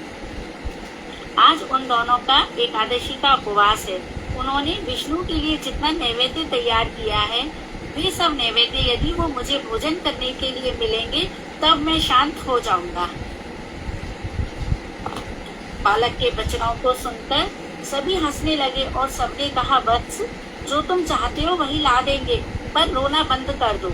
वे दोनों ब्राह्मण परम वैष्णव थे और श्री जगन्नाथ मिश्र के साथ अभिन्न हृदय थे। अभिन्न हृदय का मतलब? एक ही परम मित्र थे उनके, है ना? दोनों भाई हिरण्य मजुमदार और जगदीश पंडित, ये दोनों जगन्नाथ मिश्र के सखा थे। शिशु के वाक्यों को सुनकर दोनों ब्राह्मणों का संपूर्ण शरीर हर्ष से परिपूर्ण हो गया। दोनों ब्राह्मण बोले कि यह तो महाअद्भुत कहानी है। शिशु की इस प्रकार की बुद्धि तो कभी नहीं सुनी। उसने ये कैसे जान लिया कि आज एकादशी का उपवास है, और फिर यह भी कैसे जान लिया कि बहुत से नैवेद्य बना के रखते हैं। अब हम समझ गए कि यह बालक परम रूपवान है। इसके शरीर में गोपाल का अधिष्ठान है। इस प्रकार अर्थात मन में गोपाल मतलब भगवान का अधिष्ठान है। भगवान इसके हृदय में वास करते हैं। वास तो हम सबके हृदय में करते हैं, पर तो हमारे अंदर चेतना नहीं है। चेतना नहीं है, कृष्ण कॉन्शियसनेस, उसकी कमी है। स्वामी महाराज यही सबको बताते थे, तुम कृष्णदास हो लेकिन तुम्हारे अंदर कॉन्शियसनेस नहीं है। जैसे से कृष्ण कॉन्शियसनेस बढ़ती जाएगी, चीजें अपने आप स्पष्ट होती जाएंगी और प्रवृत्ति भी आपकी वहीं पर होगी जहाँ पर ये सब हो चीज खुद ब खुद होती है। वहीं आपके पैर जाएंगे, वहीं आपकी बुद्धि जाएगी, उन्हीं लोगों से आप मिलेंगे, वैसे ही साधु संग होगा। जैसा जैसा आपके हृदय में कृष्ण के प्रति, नाम के प्रति जैसा जैसा ममत्व बढ़ता जाएगा, ये जीवन में होता अपने आप चला जाएगा।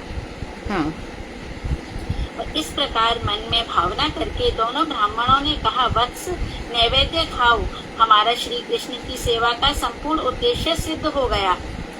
जिन श्री चैतन्य गोसाई के लोग तो वहाँ पर वो दोनों कह रहे हैं कि जो हम श्री कृष्ण की सेवा करते थे, आज हमारा उद्देश्य सफल हो गया, क्योंकि आज बालक को भी पता चल गया कि हमारे घर में एकादशी का प्रसाद बना है। जिन श्री चैतन्य गोसाई के लोमकूप में अनंत ब्रह्मांड निवास करते हैं, उनको भक्ति के बिना कोई भी नहीं जान सकता। इस प्रकार से प्रभु एक मिनट, अभी इसने क्या बताया? कोई बता सकता है इसने लास्ट में अभी क्या बोली? जी दीदी, हाँ, जिन चैतन्य गोसाई के लोमकूप में अनंत ब्रह्मांड निवास करते हैं, उनके शरीर में, उनको भक्ति के बिना कोई भी नहीं जान सकता। सभी लोग ध्यान से सुने, देखो सब लोग ध्यान से सुने। और सब लोग आनंद से हरि हरि बोलने लगे। प्रभु अपने कीर्तन में नाच रहे हैं और खा भी रहे हैं। जिन प्रभु की महिमा सब वेद पुराण आदि बखान करते हैं, वही प्रभु श्री शची देवी के आंगन में खेल रहे हैं। प्रभु श्री विशंभर जब चांचल्य रस में डूबते हैं तो सारे चंचल विप्र बालक भी उनके साथ मिल जाते हैं। उनके साथ प्रभु चपलता करते करते अनेक स्थानों पर गिर पड़ते हैं। कोई भी उनको पकड़कर रख नहीं पाता था। जब कहीं अन्य बालकों को देखते तो उनसे कौतुक करने लगते और वे बालक भी परिहास करते। तब उनका आपस में विवाद आरंभ हो जाता था। प्रभु पक्ष के सब बालक प्रभु के बल से जीत जाते और अन्य सभी बालक हारकर चले जाते। प्रभु श्री गौर सुंदर के धूलि धूसरित समस्त अंगों पर लिखने की स्याही के बिंदुओं की शोभा बड़ी मनोहारिणी होती थी। फिर से स्पष्ट करो इसको। महाप्रभु के धूल दूषित अंगों में क्या बोल रही हैं आप? ये प्रभु पक्ष के सब बालक प्रभु के बल से वहाँ तो हो गया ना, मैं जहाँ से बोली वहाँ से बोलो। अच्छा, जब कहीं अन्य बालकों को देखते तो उनसे कौतुक करने लगते और वे बालक भी परिहास करते। तब उनका आपस में विवाद आरंभ हो जाता। प्रभु पक्ष के सब बालक प्रभु के अरे बल आप से क्यों जीत रिपीट जाते। कर रही हैं? धूल दूषित अंगों से मैं बोल रही हूँ और आप बार बार उन्हीं बातों को कह रही हैं। अच्छा दीदी, क्या बोल रही हैं आप? दीदी ये आवाज वाला आपकी- दिया था, प्रभु गौर सुंदर के उनसे धूल से सने हुए अंग है ना, शाही के निशान, उनको दीदी बोल रही क्लियर कर इसको। अच्छा दीदी, मैं समझी। हाँ, प्रभु श्री गौर सुंदर के धूलि धूसरित समस्त अंगों पर लिखने की स्याही के बिंदुओं की शोभा बड़ी मनोहारिणी होती थी। तो धूल दूषित अंगों पर शाही कैसे लिखी जाती थी? दीदी वो पाठशाले से आते थे ना, तो उनके सारे ये है ना कपड़ों पे पढ़ाई के निशान, स्याही, पेन कॉपी लेके जाते थे ना दीदी, तो वो स्याही के निशान उनके कपड़ों पे लगे होते थे। और वो साफ जब ना लौटते करके, वो स्पष्ट रूप से दिखाई ना दे करके वो बिंदु बिंदु दिखाई देते थे। और फिर दीदी उन्हीं वस्त्रों से फिर वो गंगा स्नान के लिए चले जाते थे, तो उसका फिर वर्णन है। हाँ, तो गंगा वही स्नान बताना के था लिए। बस, ठीक है। जी दीदी मुझे समझ में नहीं आया, थोड़ी आवाज ब्रेक हो गई थी। पढ़ सुनकर प्रभु मध्याह्न में आनंद पूर्वक सब बालकों के साथ गंगा स्नान के लिए चल देते थे। गंगा में डुबकी लगाकर कौतुकी विशंभर बालकों के साथ एक दूसरे पर जल फेंका फेंकी करते थे। सब बालकों को साथ में लेकर प्रभु गंगा में तैरते, पल भर में डुबकी लगाते तो पल भर में दूसरे ही पल ऊपर को आ जाते थे। इस प्रकार प्रभु नाना क्रीड़ाएं करते रहते थे। प्रभु को न पकड़ पाने के कारण सब विप्रगण इनके पिता के पास में आए थे और ये मना करने पर भी किसी की भी नहीं मानते थे। एक स्थान पर स्थिर न रहने के कारण उन्हें कोई पकड़ नहीं सकता था। सबने कहा, हे मिश्रवर, सुनिए सुनिए, हम सब आपको आपके पुत्र के अन्यायपूर्ण व्यवहार की बातें सुनाते हैं, जिसके कारण हम लोग अच्छी तरह से गंगा स्नान भी नहीं कर पाते हैं। कोई कहने लगा, यह जल फेंककर हमारा ध्यान भंग कर देता है, और कोई कहता कि यह तो मेरा शिवलिंग ही चुरा लेता है। कोई कहता मेरा दुपट्टा लेकर भाग जाता है। कोई कहता कि पुष्प, दूर्वा, चंदन आदि विष्णु पूजा की सामग्री और श्री विष्णु का आसन रखकर मैं स्नान करने लग जाता हूँ, और इधर आपका बालक उस आसन पर आकर बैठ जाता है और वहाँ सारा नैवेद्य खाकर तथा माले आदि पहनकर भाग जाता है। कोई कहने लगा, जब मैं गंगा जल में खड़ा होकर संध्या कर रहा होता हूँ, तब यह डुबकी लगाकर मेरे पाँव पकड़कर खींच ले जाता है। कोई कहने लगा, मेरे पुष्प, चयन पात्र और धोती को ही उठा कर ले जाता है। कोई कहने लगा, मेरी गीता की पोथी को चुरा कर ले जाता है। किसी ने कहा, मेरा लड़का अभी बहुत छोटा है, यह उसके कान में जल डाल देता है, जिससे वह बहुत रोने लगता है। किसी ने कहा, मेरी पीठ पर पैर रखकर कंधे पर चढ़ जाता है और मैं ही महेश हूँ, ऐसा कहकर गंगा में कूद जाता है।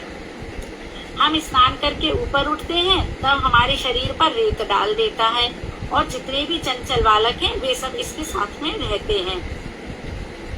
हे जगन्नाथ मिश्र, आप हमारे परम बांधव हैं, एक दिन की बात नहीं, यह प्रतिदिन ऐसा ही व्यवहार करता है। तभी तो हम आपसे कहने आए हैं। 2 प्रहर तक यह जल से बाहर ही नहीं निकलता है, बताओ फिर इसका शरीर कैसे ठीक रहेगा। उसी समय पड़ोस में रहने वाली सब बालिकाएं शची देवी के पास क्रोधित होकर आ पहुंचती हैं। वे सब अभी तक तो दीदी ये सब थे, और अब है ना बालिकाएं आई हैं शची मैया के पास में। वे सब शची देवी को संबोधित करते हुए कहने लगी, हे ठाकुरानी, अपने पुत्र की करतूतें सुनिए। वह हमारे वस्त्रों को चुरा लेता है और हमसे बहुत बुरे शब्द बोलता है, और जब कुछ उत्तर देती हैं तो हमारे ऊपर जल फेंकता है और छेड़ने लगता है।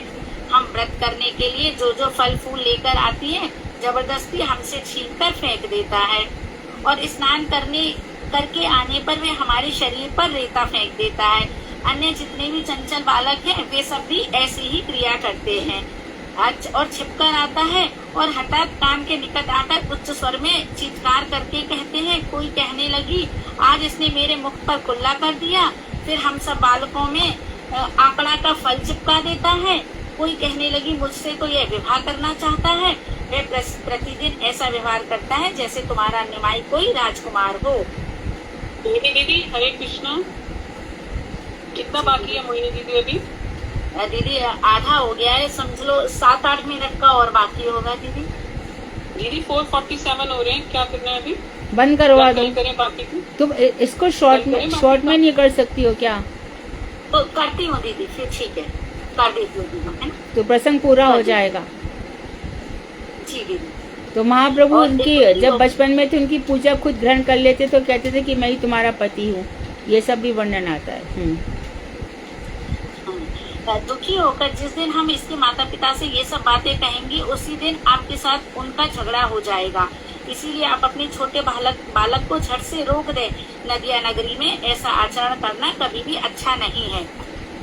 महाप्रभु की ये माता ये सब बातें सुनकर हंस पड़ी और सबको गोदी में लेकर प्रिय वाणी से कहने लगी, आज निमाई को घर पर आने दो, उसको मैं लाठी से मारूंगी, फिर वह कभी भी ऐसा उपद्रव नहीं करेगा।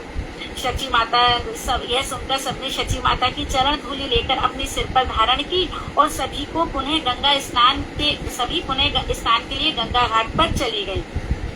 फिर इधर ये जगन्नाथ मिश्र ने ये सब बातें सुनी तो उनको शीघ्र ही दंड देने के लिए वो बोले, मैं शीघ्र ही जाता हूँ और उसको दंड देता हूँ, देखो मुझे अभी कौन रोक सकता है। क्रोध पूर्वक जब मिश्र घर से बाहर निकले तो सर्व अंतर्यामी श्री गौरांग ने जान लिया, और उस समय बालकों के बीच श्री गौर सुंदर गंगा जल में क्रीड़ा करते हुए अत्यंत मनोहर लग रहे थे। सब कुमारियों ने कहा, सुनो विशंभर, देखो मिश्र जी आ रहे हैं, जल्दी भाग जाओ। प्रभु ने सब बालकों को मिश्र के समीप इस प्रकार कहने के लिए सिखाया कि आप बोलना कि आज आपका पुत्र स्नान करने को नहीं आया है। तो वह तो आज पढ़ लिख कर उसी मार्ग से सीधा घर चला गया। यहाँ हम भी उसकी प्रतीक्षा ही कर रहे हैं, लेकिन आज वो पाठशाला से यहाँ पे नहीं आया है।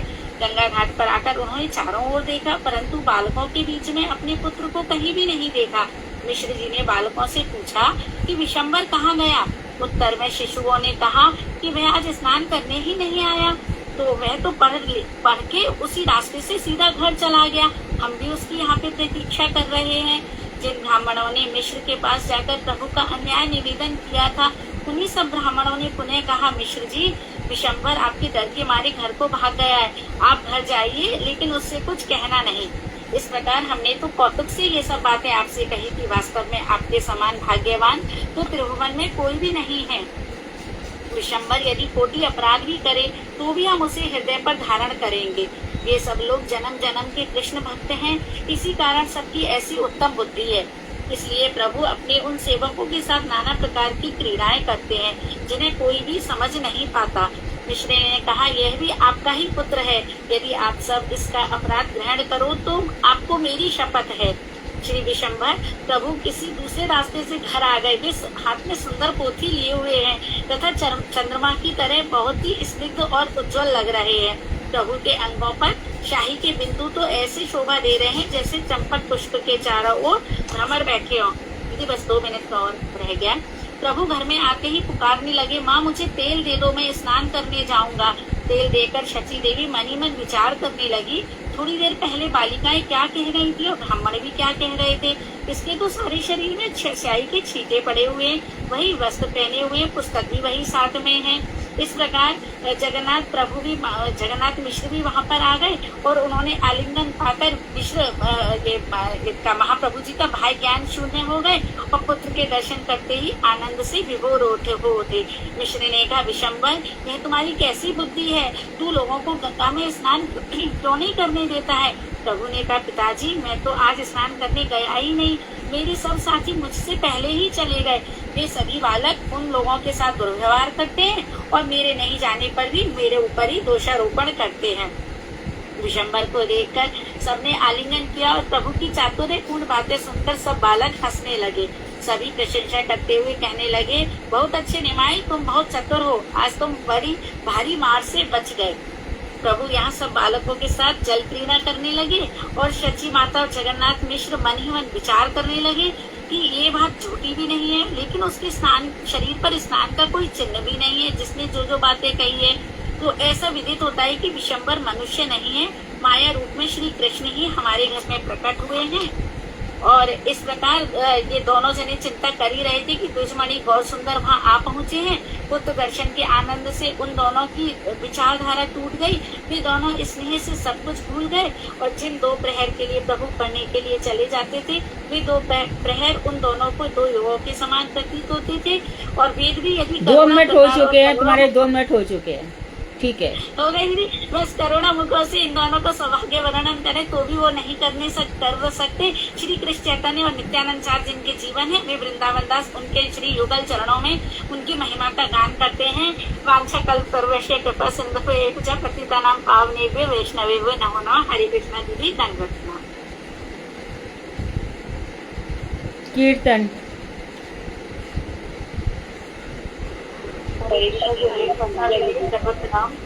दीदी, जिस तरह से जैसे आज कथा हुई है ना, इतना पाप, तो इसको अच्छा है कि हम थोड़ा डिटेल में ये कथाएं श्रवण करें, क्योंकि ये सारी कथाएं बहुत ही डिटेल में दी हुई है चैतन्य चरितामृत में और चैतन्य भागवत में। चाहे हम इसको 2 दिन करें या 3 दिन करें तो हमें ज्यादा अच्छे से समझ में आएगा। सुनो, चरितामृत में ना बहुत सारा वर्णन है और चैतन्य भागवत अलग है, चैतन्य चरितामृत, उन दोनों को मिक्स नहीं कर सकते। चैतन्य चरितामृत में आप 5वें अध्याय में जाओगे, आदि घंटे के सृष्टि लीला का वर्णन है, राधा तत्व है, पूरा सब कुछ है, वो चैतन्य भागवत में नहीं है। दीदी हम मतलब जो कथाएं हैं उसको हम मतलब जितना है उतना तो हम उतना श्रवण करें, चाहे हम उसको 2 हाँ, वो ठीक है। मैं हाँ, ये सही, ये बात तुम्हारी बात सही है, लेकिन अभी बहुत फास्ट हुआ दीदी और उसमें थोड़ा सा कथा में ऐसा लगा कि स्पीड बहुत है और समझ में थोड़ा कम आए। कल की कथा अच्छी थी जो अनुराधा दीदी ने की, वो पहले भी पढ़ी हुई है तो इसलिए समझ में, लेकिन आज की लीला बहुत जल्दी जल्दी हो गई, फास्ट। उनको बार बार कह रहे हैं कि स्पीड कम करो, स्पीड को। अभी बताओ कैसे कोई समझाए, तुम ही बताओ कैसे कोई बोले। उसके पहले तीन जो कथाएं हुई, 4, वो समझ में आई थी। 4 दिन की जो कथा हुई, किस ने बोली थी? सुधा ने, साधना ने, सुधा दीदी ने, साधना दीदी ने और अनुराधा दीदी ने। नहीं, आज छठी कथा हुई ना, 5 कथा हो गई ना। जी। पहले दिन तो खैर वो था, 4 कथाएं हुई, समझ में आई? Honest, be honest. हाँ दीदी, ऑनेस्ट। हम तो बार बार कह रहे हैं, कितनी बार कहूँ मैं, सबसे ही कहती हूँ। कथा हो भी रही है, समय भी जा रहा है, मैं भी बैठी ही रहती हूँ, सुनती ही रहती हूँ। कह रहे कि मत स्पीड बढ़ाओ, 2 दिन ले लो, तो भी नहीं समझ में आ रहे। तो कथा लिख लो, सब कुछ समय दिया गया है, 1 दिन पहले मत करो, करके रखो, तो उसको घड़ी लगा लो, बैठ जाओ और बोल लो, ऐसे से बोल करके मेरा इतना समय होता है, फिर इतना समय होता है।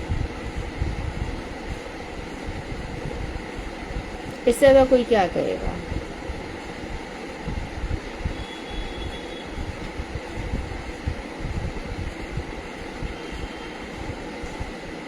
कथा होती है कर्ण रसायन, कानों में अमृत घुलता है कथाओं से, कानों में अमृत घुलना चाहिए। सेल्फ इंटरेस्ट के लिए कथा नहीं पढ़ी जाती है। मैं बार बार कह रही हूँ, ये न्यूज़ रीडिंग थोड़ी है, कहीं जोर से बोल दिया, कहीं ऐसा कर दिया, कहीं। हरे कृष्णा दीदी, दंडवत प्रणाम। हाँ दीदी, कथा तो बड़ी रस्मी है ना, पर अगर लंबी हो तो उसको 2 दिन के लिए चला लेना चाहिए। तो पहले घड़ी में सबको टाइम देखना, 15 मिनट से ज्यादा हो जाए तो दूसरे दिन कर लेनी चाहिए। श्रोता को भी तो रस आनंद तभी आएगा। वही कर्ण रसायन कथा तभी होती है। हाँ जी, हाँ जी।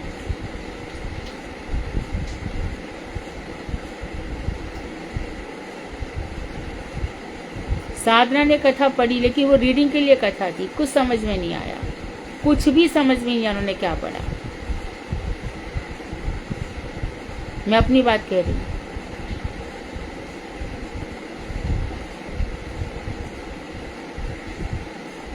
हम बार बार कह रहे हैं कि आप ऐसे कथा पढ़ाओ जैसे छोटे बच्चे को पढ़ा रहे हो। आपका वही वैशिष्ट है। आपने निर्दोष वाचन किया, कोई मिस्टेक नहीं निकली, वो उससे कुछ मतलब नहीं होता। मतलब इससे तो कथा कितनी समझ में आई।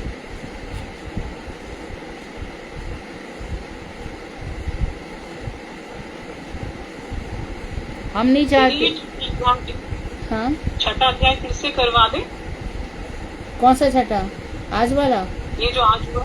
हाँ जी, आज तब भी, आज तो इजियर ही था कि बस उन्होंने बाल कौतुक किए हैं, इतना वो भी नहीं था। हाँ जी, हाँ जी। आज तो इजी था, इसने उसमें कोई तत्व तो नहीं था, खाली एकादशी का वर्णन था और बच्चों का वर्णन था।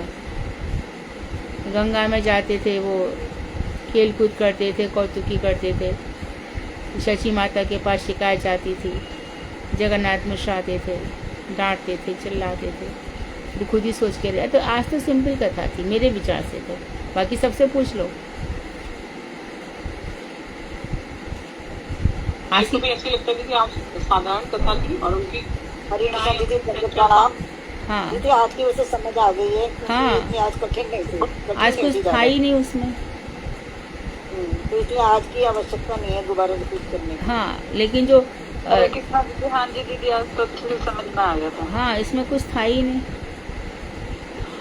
लेकिन आगे की कथा में याद रखो, क्योंकि चैतन्य भागवत पढ़ा जा रहा है और मुझे नहीं लगता कि ये मीडिया पे पहली बार ही चैतन्य भागवत हो रही है, कि कभी पहले हुई है, ऐसा मुझे नहीं लगता। ना भजन रहस्य कभी हुई है, ना ये कभी हुई है।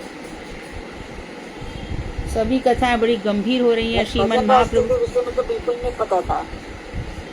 ये भागवत का तो कभी थोड़ा बहुत कभी कभी सुना है, मगर भजन रहस्य के विषय में नहीं पता था। श्रीमद्, हाँ, इसमें बहुत ही सुंदर ग्रंथ है, इससे बहुत कुछ जानने को मिलता है। बहुत कुछ अंदर ही अंदर की। अभी हम 1-2 दिन ही इतना सब कुछ सीख रहे हैं। महाप्रभु के विषय में कितने प्रमाण आ रहे हैं, भागवत से, विष्णु सहस्त्रनाम से, गीता से, कितने ही सारे प्रमाण आ रहे हैं।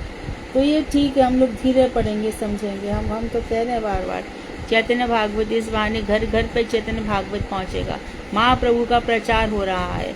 हम महाप्रभु के चरणाश्रित आधा अध्याय हो जाए, आराम से हो, बस, मतलब धीरे धीरे बोले और आधा अध्याय हो। और सब समझे, सबको समझाने के लिए। कहीं पे कोई कठिनाई हो तो उसको समझा सकते हैं आराम से। वही सुधा ने जो पढ़ा, साधना ने जो पढ़ा, कई याद है किसी को क्या पढ़ा? सच बोलो, यदि सच नहीं बोलना है तो मत बोलो।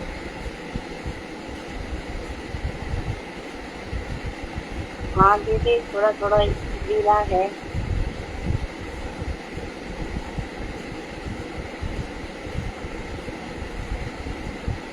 अनुराधा खंडेलवाल के अलावा और कौन है? अनुराधा खंडेलवाल तो दिन रात पढ़ती रहती है, उसको बार बार पढ़ती है, पहले भी पढ़ा है। इसके लिए तुम्हारी बात छोड़ो, तुम्हारे अलावा औरों की बात करें। सुधा, साधना ने क्या पढ़ा था? बी ऑनेस्ट, तुम्हें याद है? जी दीदी ने प्रभु की जो लीलाएं थी जन्म के बाद की, मतलब मैंने जन्म का पुनः का आविर्भाव होने पर उसके बाद का उन्होंने पढ़ा था। क्या बताया था? थोड़ी उनकी लीला नहीं, ऐसे एग्जैक्टली वर्ड टू वर्ड तो याद नहीं है दीदी मुझे, परंतु कुछ तो याद रहना चाहिए ना। हाँ जी, तो वही तो मैं समझाना चाहती हूँ। पढ़ रही है, मेहनत कर रही है, नोट्स बनाए है, सब कुछ किया है, थोड़ा स्पीड धीरे रखती और समझा के पढ़ती तो वही एकदम चीज हमेशा के लिए हो जाती। वही मैं कह रही हूँ, बार बार कह रही हूँ कि कैसे किन शब्दों में कोई नहीं पता। मैं तुम लोगों को मोटिवेट करती हूँ आगे बढ़ने के लिए, और मेरी बात सुनकर तुम लोग डिसहार्टेंड हो जाते हो, तो फिर मैं क्या कहूँ बताओ? तुम लोग को दुख होता है, रोना आता है, तो वो भी मुझे नहीं चाहिए। और मैं कहती भी बीच बीच में सब लोग बोलो कि हमें नहीं समझ में आई, यहाँ पे बताओ। तो कोई कथा सुनते सुनते सो ही जाएगा, चलो टाइम हो गया, इतने बीच में शाम का खाना बनाना है, सब्जी अमनिया कर लो, वो सब कर लो, तो ऐसे कथा नहीं होती है।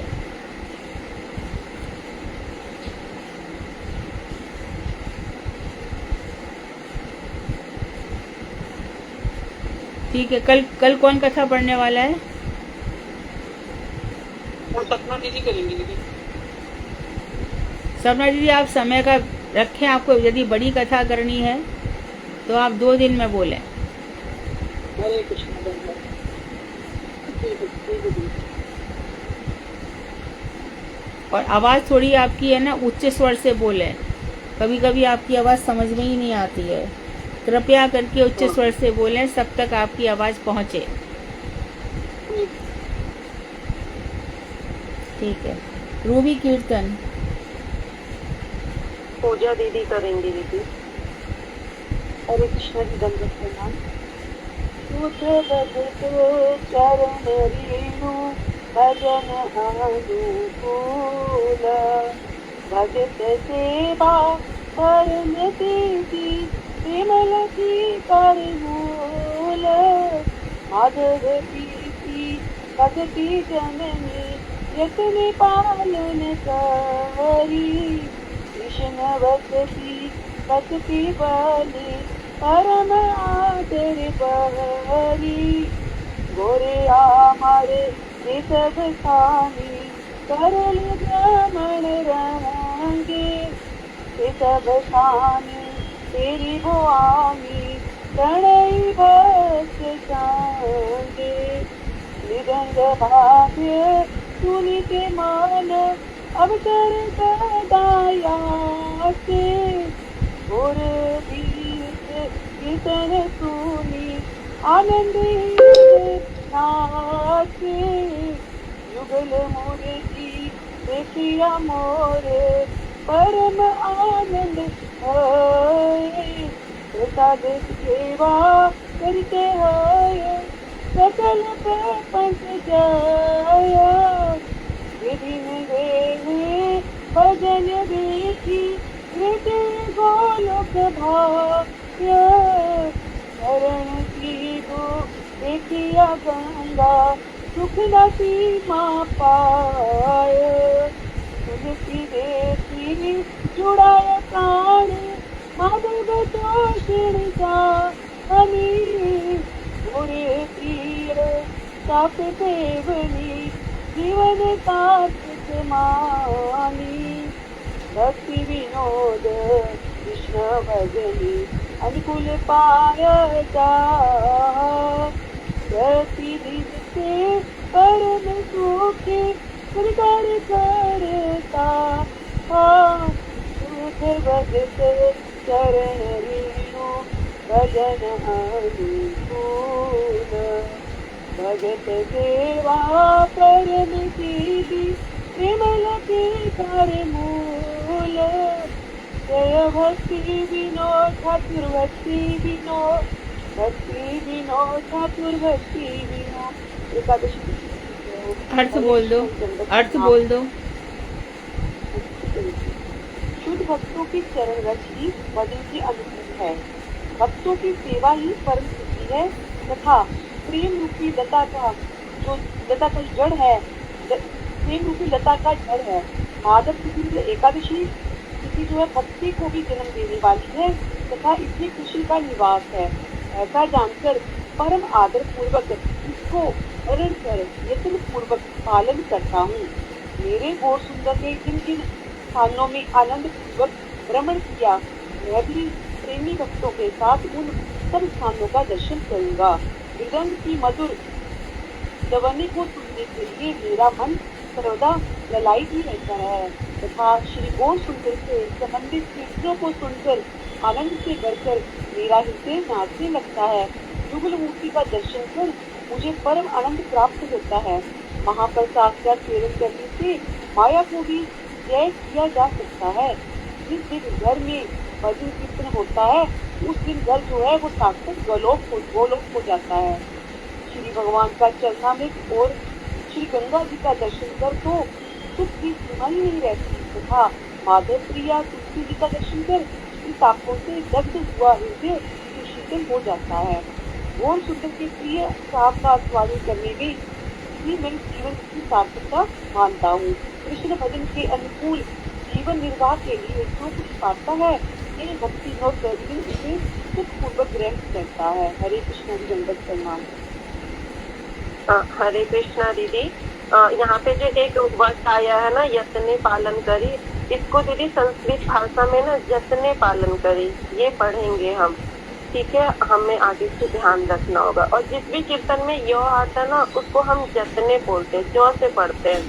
और कल ना ज्योति दीदी करेंगी नित्यानंद प्रभु की कीर्तन। ठीक है दीदी, ठीक है। हरे कृष्ण, दंडवत। वाञ्छाकल्पतरुभ्यश्च कृपा सिन्धुभ्येव च पतितानां पावनेभ्यो वैष्णवेभ्यो हरे कृष्ण दीदी, दंडवत प्रणाम। धन्यवाद।